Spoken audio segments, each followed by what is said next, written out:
I'm glad you could join us. My name's Georgina Cannon, and I'm going to be teaching you how to run workshops. Successful, exciting, planned, pragmatic, but fun workshops. And I'm going to be using those processes in teaching this workshop as well. So I'm going to be telling you what you're going to be doing. I'm going to be showing you how to do it, and then you'll be doing it. So this, in fact, is a co-creation. You'll be doing a lot of the work along the way, because at the end, you're going to end up with a blueprint for the rest of your working life. So whether you've been trained as a florist or a massage therapist or in the health field or even in the artistic field, and you want to teach what you know because you have a passion about it, this program will give you the tools to do just that. So welcome, and look forward to having a wonderful time with you.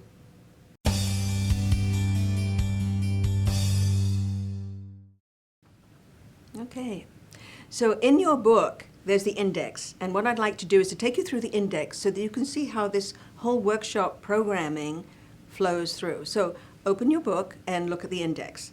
And why run workshops? So why are you running a workshop? You decide when you actually read this book and you make your plan, are you running this workshop to build business? Or are you running this workshop so that you get more known? Or are you running this workshop for practice? This is a very personal thing for you. So we're going to start there. And then what makes you successful? What is it that you have that makes you different from everybody else? Don't worry about that right now. There's a process that you'll get there. Tips for teaching adults. Teaching adults are very different than teaching children. The basic premises for teaching adults is that you tell them what you're going to do, like I'm doing right now. You then demonstrate it, and then they do it.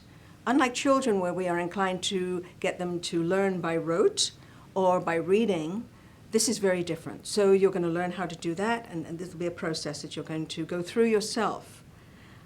Developing your presentation. What's your presentation going to look like? What does it need? What does it need from you? What does it need from the point of view of your audience, of your participants? Because remember, this is a co-creation. Not only am I teaching you and we're creating together, when you stand up in front of that group, you're co-creating with them. They've come to learn, and you're there to teach. Very importantly is the structure. You'll be learning the structure of a really successful workshop, what you need to do first, and then right down to the end. So we'll be talking about the opening, and we'll be talking about the closing, because both have to be very powerful. Getting rebounders, that's about business. So once you have someone coming to buy your workshop, they're actually sitting there, they paid you money, how do you get them to come back for the next workshop and the one after that? And there's some good tips in here that you're going to find out about. And then some talk about opening day. You're actually there, you're standing in front of the group, and you're feeling a little nervous, but you go ahead. And we tell you how to manage all of that whole day, what to do beforehand, what to do when people arrive, and how to close off the whole program, and indeed, what to do after that. So they keep you in mind. And then planning ahead. So we give you a year plan that you can do for yourself, so that when you leave this workshop, you'll have, every month you'll have something planned, at least one workshop a month, which will help you build your business, it'll help you get known, and help you achieve your goals. Sound good? Okay, let's start.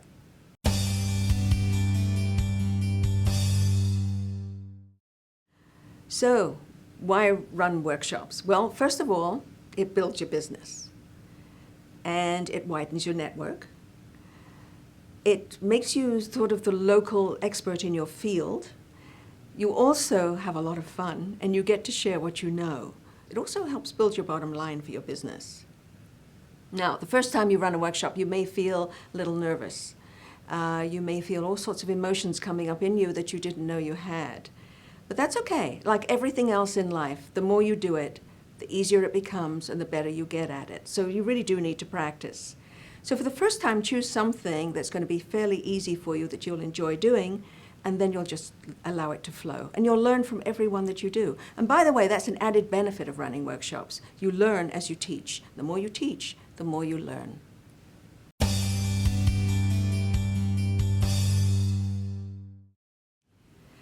So let's talk about what makes you a successful workshop leader.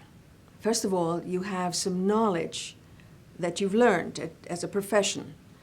And you're that type of person that really wants to share this knowledge, and that's a great gift to give away to people. But one of the things to think about is to be very specific about which piece of knowledge you want to share, and is there an audience out there for that piece? Over the next few minutes, we're going to talk about all the different things you need to think about as well, all the different points. So let's go over them now. First of all, know your passion. You can't really teach anything well unless you're passionate about it, unless it really occupies your whole being, and your students will get that piece. What is it you want to teach and pass on to others? What is that passion piece? Once you have that understanding about what your own personal passion is, make sure that you have an audience for that passion. And see if you can see them in your mind's eye. In fact, write out what they look like, what they do every day, where they go. See if you can really understand their whole personality profile. And once you understand their personality profile, that'll help you decide how you want to teach what you know. For instance, will it be a one-day workshop? Or maybe a series of evenings, maybe from 6 to 9 or from 7 to 10, or maybe every Monday evening for an hour or something like that for 6 to 8 weeks. Or maybe it's a weekend course, a Friday, Saturday, and Sunday course, or maybe just a Saturday and Sunday course. And once you've sorted that out in your mind, you'll need a catchy name and a title for your workshop. Something like How To is always a good beginning.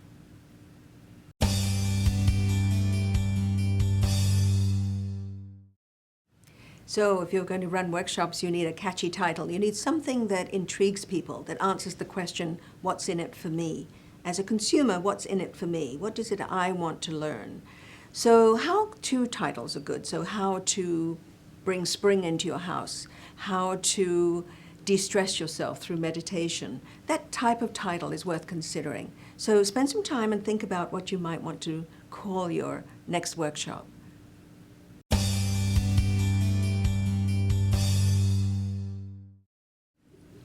So let's look at some of the things that can make you a successful workshop leader. What is it that can set you apart and give you that edge that really makes you special in your area?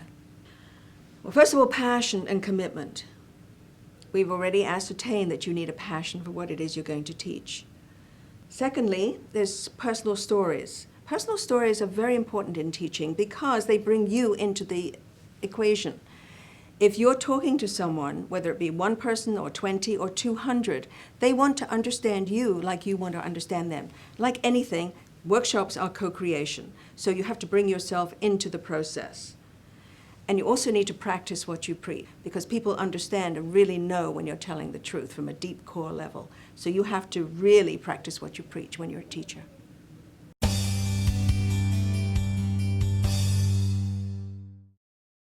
So let's talk about tips for teaching adults. First of all, understand and remember it's a living, breathing organism. You have to keep it alive. One of the ways to feed it and to make it really alive is to allow people to understand the process of the workshop. And you need to start right at the beginning. So on the first morning or the first moment after introductions, you have what's called housekeeping. So how long is the session going to last? Where are the bathrooms? What times are the breaks? That sort of pragmatic information is what they really need to understand. How the workshop breaks down.